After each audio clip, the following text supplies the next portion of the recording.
देश के 80% से अधिक हिस्सों में मानसून पहुंच चुका है। तेज बारिश हो रही है, कई जगह बाढ़ की भी खबर है और इसकी वजह से कई अहम सब्जियां हैं जिनकी सप्लाई बाधित हुई है। मेरे साथ consumer affairs secretary Rohit Singh हैं। सबसे ज़्यादा चिंता टमाटर को लेकर है और ये खबर है कि देश के कुछ शहरों में 100 रुपये तक भी टमाटर बिक रहा है। टमाटर की कीमतों में ये संकट क्यों है? थोड़ा बहुत तो ये मानसून की वजह से है और अनप्रेडिक्टेबल जो वेदर पैटर्न है उसकी वजह से प्राइसेस इफेक्ट होती हैं। जो कमोडिटीज़ ज़्यादा पेरिशेबल होती हैं, जिनको ज़्यादा समय तक स्टोर नहीं किया जा सकता, उसमें ये वेदर की एडवर्सिटी ज़्यादा इफेक्ट करती है। Tomato is one of such products. But having said that, जो ऑल इंडिया एवरेज प्राइसेस का कल था वो लगभग 41 रुपये था और दिल्ली, चेन्नई और बड़े जो शहरों में उसमें लगभग 60-70 रुपये के आसपास एवरेज प्राइस जो हमारे पास रिपोर्ट होती है। और इसमें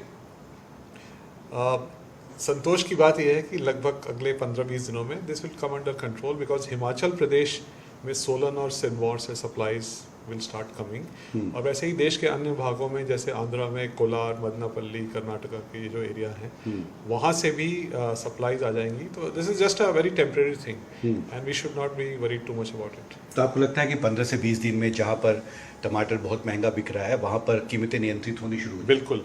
हम जो प्राइस की मॉनिटरिंग करते हैं प्रति सप्ताह, एक तो मॉनिटरिंग डेली बेसिस पे करते हैं, प्रति सप्ताह उसका विश्लेषण करते हैं एक्सपर्ट्स के साथ। उनमें भी हम कई बार प्रोजेक्ट करते हैं कि 1 महीने बाद क्या होगा, 2 महीने बाद क्या होगा, 3 महीने। आज जो हमारी सुबह विशेषज्ञों के साथ बैठक थी उसमें ये हुआ कि अगले 1, 2 और 3 महीने टमाटर की प्राइसेस नीचे आएंगी। तो ऐसी कोई चिंता की बात नहीं। चिंता की बात नहीं है। दाल को भी आपने तूर दाल को बफर स्टॉक से निकालने का फैसला किया है, इसके पीछे क्या अर्जेंसी है, क्या सोच है? सो तूर का अगेन बिकॉज ऑफ वेदर थोड़ा सा प्रोडक्शन इस साल कम रहा था जो बीता हुआ वर्ष है। तो तूर जितनी इंडिया में कंज्यूम होती है उससे कम प्रोड्यूस होती है, तो हम म्यांमार और पूर्वी अफ्रीकी देशों से आयात करते हैं। पूर्वी अफ्रीकी देशों से आयात अब अगस्त में शुरू हो जाएगा। तो ये थोड़े 1-2 महीने क्रिटिकल थे और क्रिटिकल महीनों के लिए ही बफर स्टॉक होता है। तो आज ये फैसला लिया गया है कि बफर स्टॉक से तूर दाल को बाजार से कम भावों पर ऑक्शन के माध्यम से बेचा जाएगा। वैसे भी आपको जानकर प्रसन्नता होगी कि पिछले 2 दिनों में म्यांमार में प्राइसेस $100 प्रति क्विंटल से ज़्यादा क्रैश हुई हैं।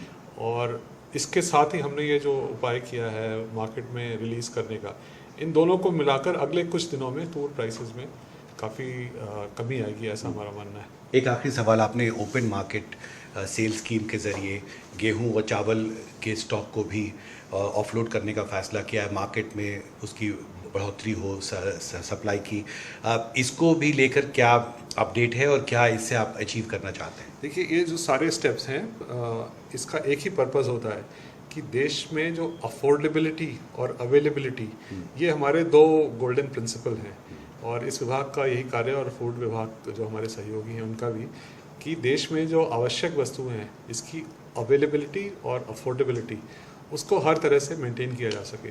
उसके लिए जो भी इंटरवेंशन आवश्यक होगा वो सरकार करेगी। हमसे बात करने के लिए बहुत शुक्रिया। तो कृषि भवन से मेरे कैमरा सहयोगी संजय कौशिक के साथ हिमांशु शेखर, NDTV इंडिया।